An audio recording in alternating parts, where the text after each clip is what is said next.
Hello and welcome to this webinar. My name is Rachel Wexler. I'm the CEO of PAND Health, and we run the California On-Track Treatment Programs.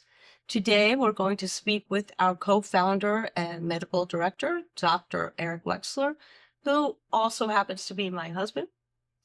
So PAND Health runs the several California on-track treatment programs for people who are ages 13 to 35, including a long-term aftercare program. And many of the people on this webinar have attended our recent open house. But for those who haven't, we're going to start with some basic questions. So, Eric, can you describe for everyone what psychosis means? Well, psychosis is a word that's used a lot.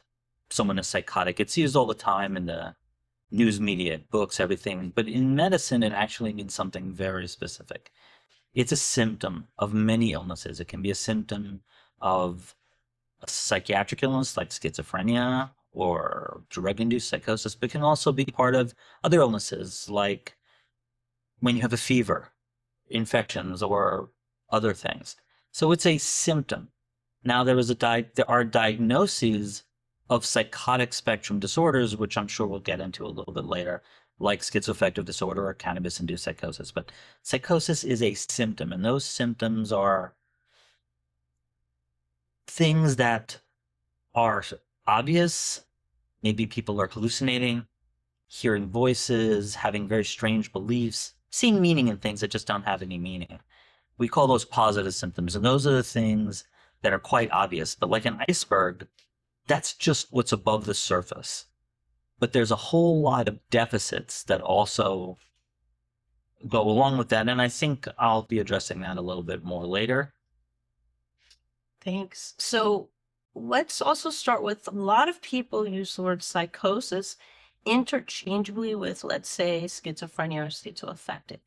Can you just give us a brief lesson in when to use the word psychosis and when to use the word for a diagnosed thought disorder? Sure. So for families or other people who are listening here, the diagnoses that are most common that people are given coming from a hospital or from a care provider would be schizophrenia, schizoaffective disorder, cannabis-induced psychosis, or maybe bipolar disorder with psychotic features. Those are psychiatric diagnoses. Each one has a set of specific criteria, but the psychosis component of it implies that either there is the presence of these symptoms that really shouldn't be there. You shouldn't be hallucinating. You shouldn't have delusions of grandeur, but also the presence of things we call negative symptoms.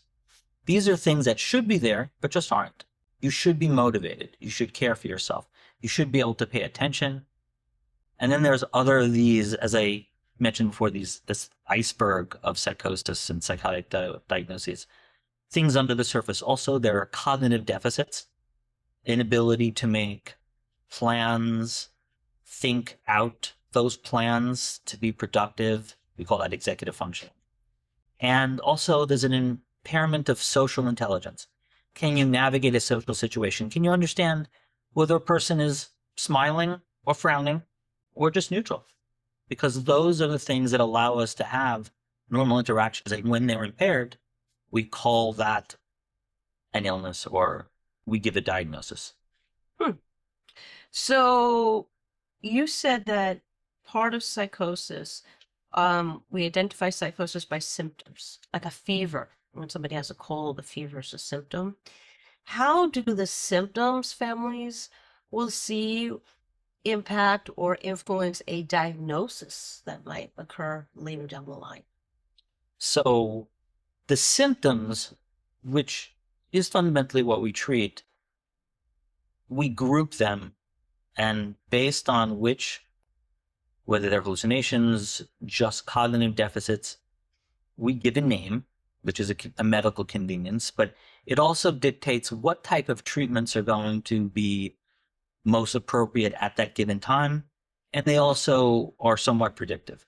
So if someone has been using a lot of cannabis and they become psychotic, The most common diagnosis would be, and they cite cannabis-induced psychosis as an explanation of why they all of a sudden were hearing voices of people who weren't there. However, there are time limits to all of these things, and there's constraints. So if someone does have cannabis-induced psychotic symptoms, but it goes on for more than a month, well, we actually re-diagnose that as another psychotic disorder or schizophrenia spectrum diagnosis, because if those symptoms go on for a while, even in their attenuated form, then that's predictive that to some degree the illness is going to be longer lasting and requires much longer term treatment.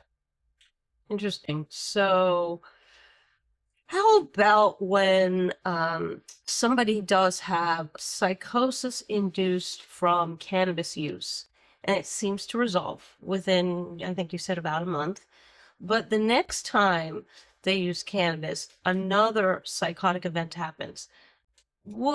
Does that influence your decision in whether or not the psychosis induced by the cannabis has started to progress towards an illness that would be diagnosed, or is it simply just restarting the clock and we say, well, it's just drug induced and it's gone away, so we're good? It's an excellent question and a difficult one to answer because it depends on how fully the symptoms resolve in between episodes and whether the patient is still taking medication or not. Because as I said, there are the symptoms you see right off the bat that are obvious, like hallucinations or maybe delusions. But those may resolve, and yet the negative symptoms, lack of motivation, for example, social cognitive deficits, or just cognitive impairment might still be present. And those are the under the surface symptoms of psychosis. So in those cases, psychosis didn't fully resolve really, just the most obvious symptoms resolved. And in that case, you would say if that goes on for months, even though the cannabis exacerbated the symptoms, there really is an underlying psychotic disorder that's most likely permanent. Gosh, I know you and I can talk about this for hours, but the purpose of today is to try to help everyone on the webinar today understand what we do, why we do it, and why that works. So I'm going to move on from that. I know that psychosis, schizophrenia, schizoaffective disorder often co-occur with other illnesses that are that emerge perhaps even earlier, like autism and OCD. Can you talk a little bit about that and why that is? There are multiple ways to understand why people develop psychiatric illnesses. And the simplest one is what we call a stress vulnerability model. And that says certain aspects of your genetics will predispose you to some other stress that occurs later in life. That stress might be emotional, might be a trauma, it might be drug use, but it's the two combined that result in you developing a psychiatric illness. Now, the genetics that you inherit from your mom and your dad can predispose you to many different illnesses because they're all related to the brain not developing properly in a subtle way. And so it turns out that the genetic vulnerabilities of schizophrenia, autism, bipolar disorder, and to varying degree OCD are very strong. A lot of the same genes, risk factor genes, are shared amongst all those illnesses. And as a result, there are features of these illnesses that also overlap. Autism is, at its base, impaired social intelligence, not able to recognize, say, facial expressions or being able to read between the lines when someone is hoping you understand their perspective. And that's also in schizophrenia. So you have a genetics that results in a brain that develops in a way that's not quite right. And so there'll be what we call a phenotypic sharing. The symptoms are shared. And when you have a sharing of symptoms, it becomes sometimes very difficult to parse them, to understand which one is which. And unfortunately, because life is just not fair, sometimes you can just have two things. And that's unfortunate, but it happens much more often than we would like. Interesting. Is it true that autism used to be called childhood schizophrenia? I heard that. Yes. And for the reasons that I just mentioned, the original, we're going back over 100 years now, that the person who first described what we now call schizophrenia, it was originally called dementia of an early stage. And someone came along and said, one of the things that characterizes these individuals is that they have a withdrawal from society, with social withdrawal into themselves. And he coined that as autism as a symptom of what he then made a new term and called it schizophrenia. Then it was recognized that this inwardness of and lack of social intelligence in some people was present, if not from birth, from very early childhood. And so they called that schizophrenia of childhood. And then eventually it got broken out not too long ago, just a few decades ago, into this new diagnosis of autism as a diagnosis in its own right. Fascinating. I know you'll be talking more about that at the end of this month. Really wild to realize that. So, how do you know when somebody has these co-occurring problems, and we call them diagnoses, of autism or OCD or both, frankly, and the psychosis that is very troubling? It looks like it's moving on a pathway towards an additional diagnosis. How do you know what to treat first? Great question. And the answer becomes a little complicated, but not too complicated, because usually the answer is you need to treat both at the same time. So maybe step back and use something that we've all experienced. And just by analogy, we've all been anxious over something and had trouble sleeping because of it. And as a result, the next day at work, we didn't get as much done. We had more hanging over our head. We got more anxious. And lo and behold, what happened? We slept less. And then we woke up and we were more tired, and cycle and repeat. That's a vicious cycle. So when you think about that, what do? You could just get a better night's sleep, take a sleeping pill. But if you don't get the work done, clear your workload, the anxiety will just come back. If you take a tranquilizer and just make the anxiety go away, you still have to get the work done. If you just work at and fix any one part of that cycle, the cycle will reform and restart. So the only way to break a cycle is to actually address each major cause of the cycle existing. And so if you have someone who is experiencing psychosis and, say, OCD, so they have compulsions or they are obsessively thinking and checking for the people outside or the contamination or whatever the OCD trait is,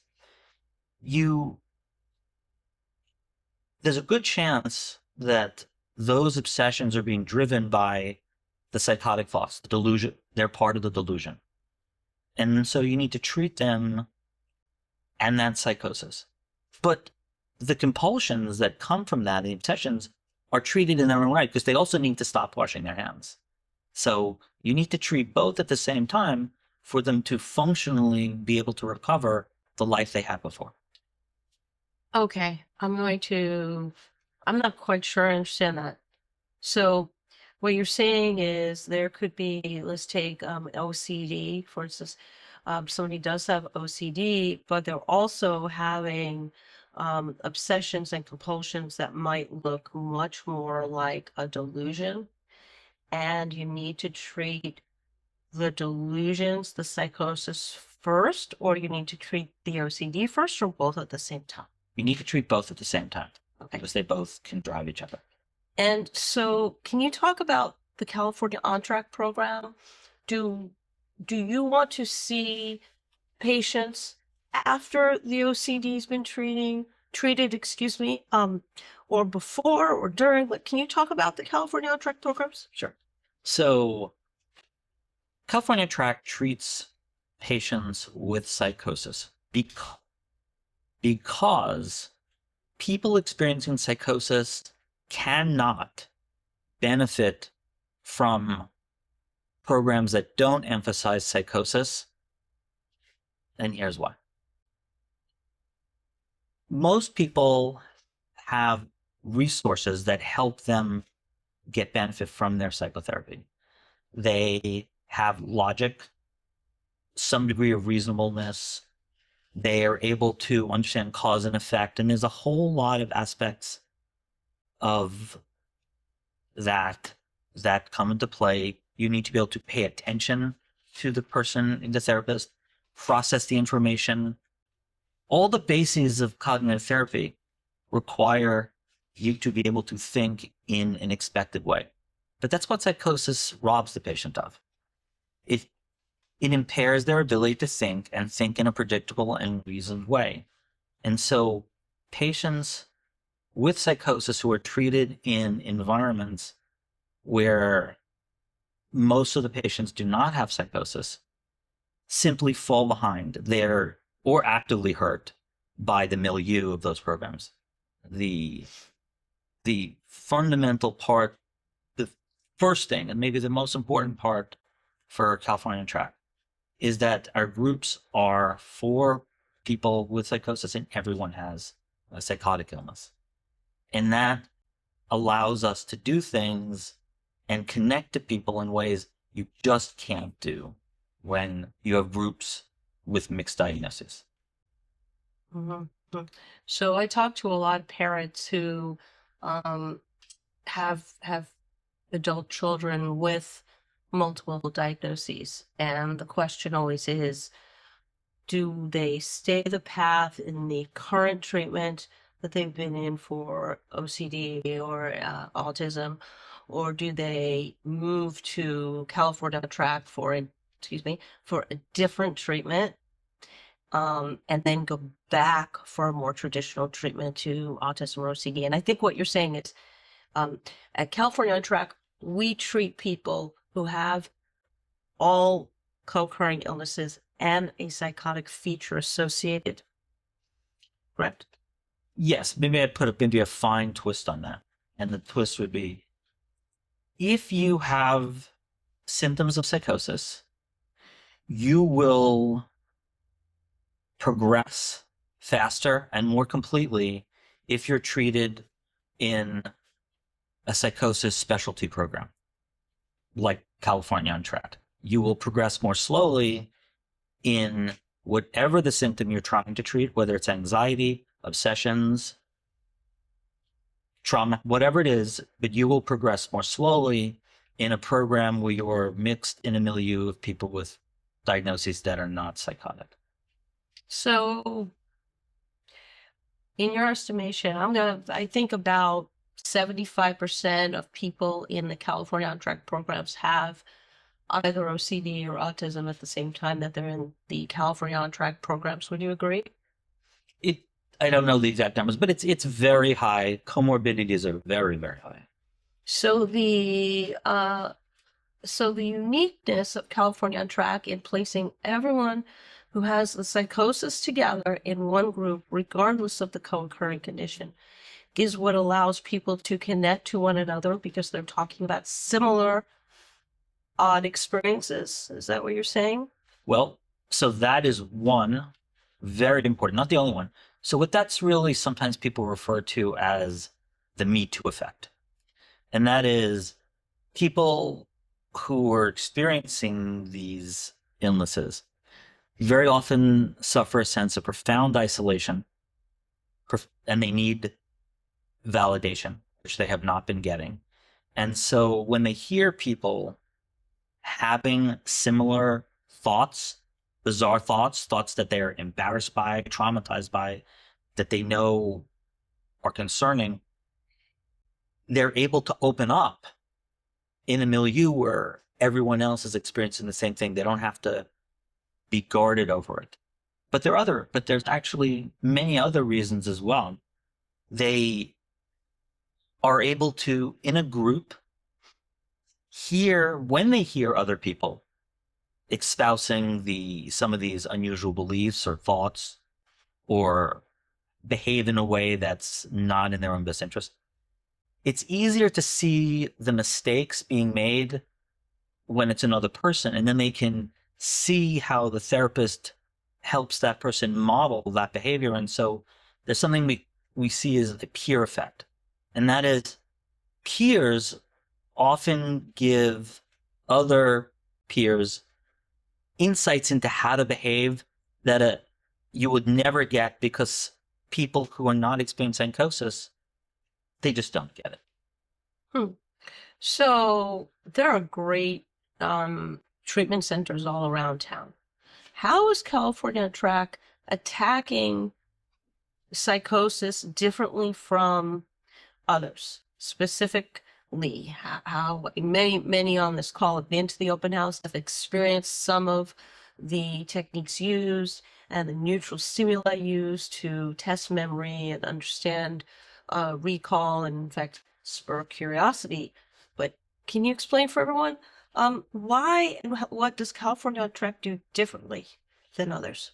So California on Track, there's like a 30,000-foot view of what's different, and then there are specifics. And so let me just give you the big one. And it's really 3 parts.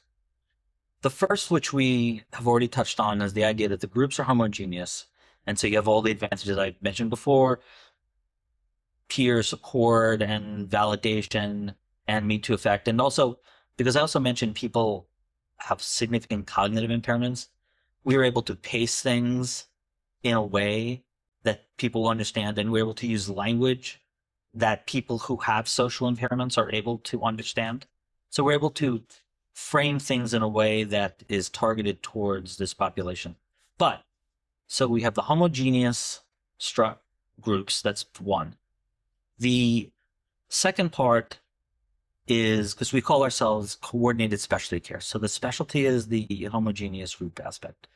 The coordination is between modalities, and I'll get back to that a little bit more. But all of the specific treatment modalities we use were curated to attack the positive symptoms or the other deficits of schizophrenia. Not just general, we're going to do X, Y, and Z treatment modality because that's what we do and it's generally useful for everything. Now, ours are specifically chosen because they were empirically proven in clinical trials to work for people with psychotic disorders. So we have these special treatment modalities that are just for people with psychotic disorders, targeting their social cognitive deficits, their cognitive impairment, negative symptoms and positive symptoms. And then, as I touched on, the coordination. Coordination doesn't just mean that people who do the treating talk to each other in a group meeting or something once a week. What it really means is there are objectives to be accomplished with regard to those treatment modalities. How to have that conversation, how to understand what someone is saying, what their emotional content is, so you can have a give and take, and how to overcome things you can't do. That is not like, we have one group for this and one group for that. There are goals, and those goals show up in each group. So, for example, we might have a skills on social communication group, and then followed by a clubhouse activity like Dungeons and Dragons or some other role playing that requires you to socialize and take other people's perspective. And then in those groups, we're able to identify which things people do well, which they don't, and then use that as a focus of the next, say, social skills training group as feedback. And so there's coordination between modalities for the purpose of remediating each of the deficits this individual patients are experiencing. Yeah, so the California on-track programs are truly individualized, and the staffing is one-to-one.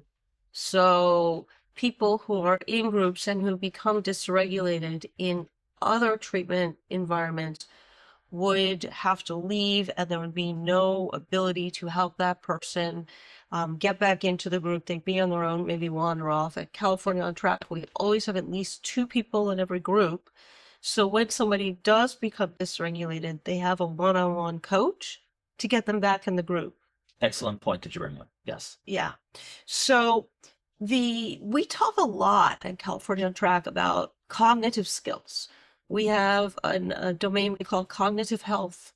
We talk about social cognition, metacognitive training, compensatory cognitive training, and developing, resourcefulness so people can compensate for many of the deficits that they have.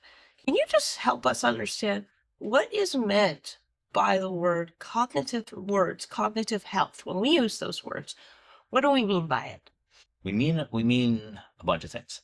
So, as I mentioned before, this cluster of illnesses was originally called a form of dementia because what was recognized before anyone emphasized the presence of unusual beliefs or hallucinations, people recognized the cognitive impact, the slowed thinking, illogical thinking, poor executive functioning, increased risk-taking, slowed thinking, inability to recognize facial expressions or understand what people meant when they were saying things or interpret their emotional states. There was all of these thinking aspects of the disorder were what were recognized first.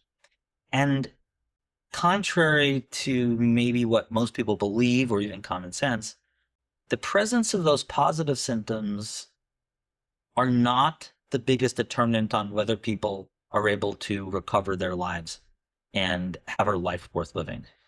It's the presence of the negative symptoms, but the cognitive deficits that are most impairing in everyday life. And one of the moving things you used to talk to me about around our dinner table before we started PAND Health was used to talk about measuring progress, that progress is measurable and that there are assessments done or that could be done to measure progress in folks with psychosis and later stage thought disorders that just weren't being done. And one of the things that moved me was that as a mom, to hear you talking about how therapy and treatment was not just this amorphous concept, at least it should be measurable. So California on Track is really rigorous about those measurements. Can you tell everyone who's listening the assessments done, or a little bit about the assessments done upon arrival and then monthly, and then tracking people even after people leave the program to make sure we can measure success and adjust future programming to be even better? Sure. I don't want to get too into the jargon of it all, but most programs will have now moved towards measurements of anxiety, depressive symptoms. I mean, most people, if you go to your primary care doctor, you fill out a little questionnaire about, are you anxious today? And have you thought of hurting yourself? And basic screening questions like that. And those are common. But they're really not appropriate in our population for many reasons. First, the symptoms we treat. We specifically measure, have validated rating scales that are standard in academia for the presence of those positive symptoms. Other scales that we use to measure the negative symptoms, the absence of things that should be there, the motivational, the pleasure-seeking, the other things that are not quite as obvious. We have measures of social cognition, whether people can read between the lines, take a hint. And for example, that one is called a hinting task. um, other measures of social cognition, and measures of general cognition and executive functioning. And part of the answer to the last question was that we have programs to help people think better. But the only way you can know if they are thinking better or thinking more soundly or less psychotically is you have to measure it. And you need scales that are adapted for that. And just as an aside, one of the other aspects of psychosis that I didn't mention before is that people are not in touch with their own emotional state. So it is very common that the most common outwardly observed symptom is anxiety. They are profoundly socially anxious, and yet at the same time, when they fill out those same anxiety rating scales that most other places will use, they rate themselves as having no anxiety at all. And yet it's exactly why they just got admitted to the hospital last week. So we are adapted to this population because this population is not behaving, and you can't use the same tools. It's not one size fits all. It really just isn't. I love that. As a data person, I totally love that. I love the fact that in one of our measurements, we break it down and we're able to really see the effects of medication and psychosocial interventions that we do to really hone in on how effective the psychosocial interventions are in comparison to the medications. So lots to talk about there, maybe a whole different webinar, but super exciting moving to me. How does this all work for somebody who's coming with cannabis-induced psychosis, where it seems to be transient and the deficits seem to come and go? Are these assessments still relevant? Well, I think you bring up 2 points. The first is assessments are always relevant because, and here's the basics of that, is if you don't assess, then how are you going to know? Not yet, because that's just like not asking a question. So knowledge is always valuable.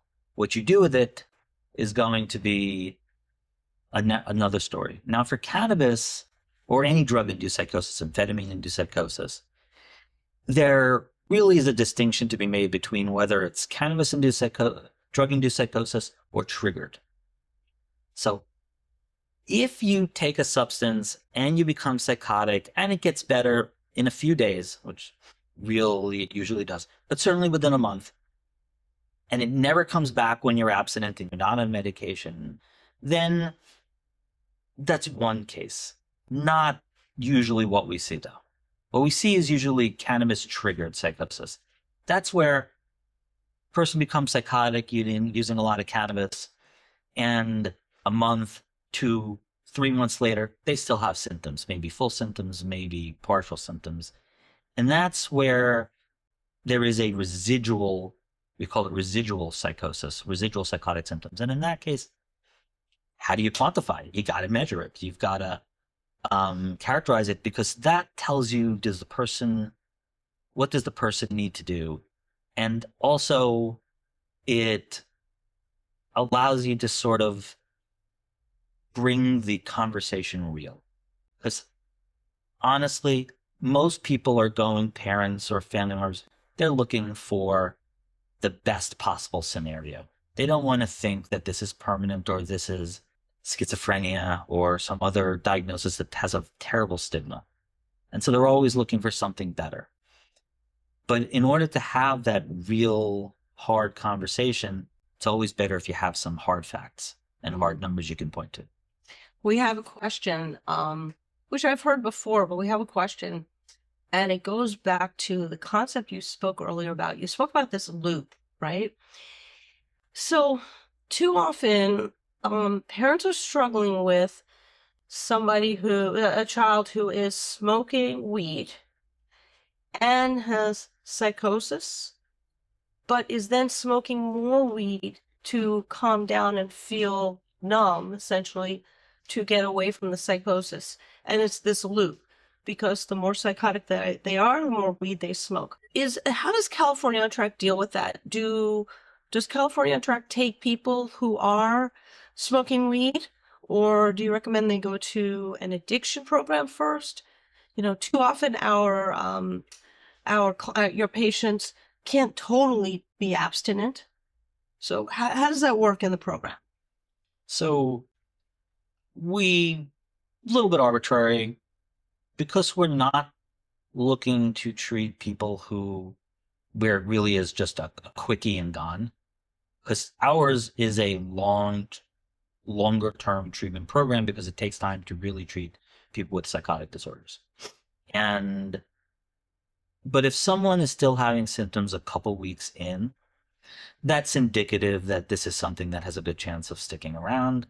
And in those cases, the psychosis is going to be the biggest impediment to benefiting from any kind of treatment in an addiction program. So they should come to us. But the basis of cannabis addiction is cognitive behavioral therapy and motivational interviewing.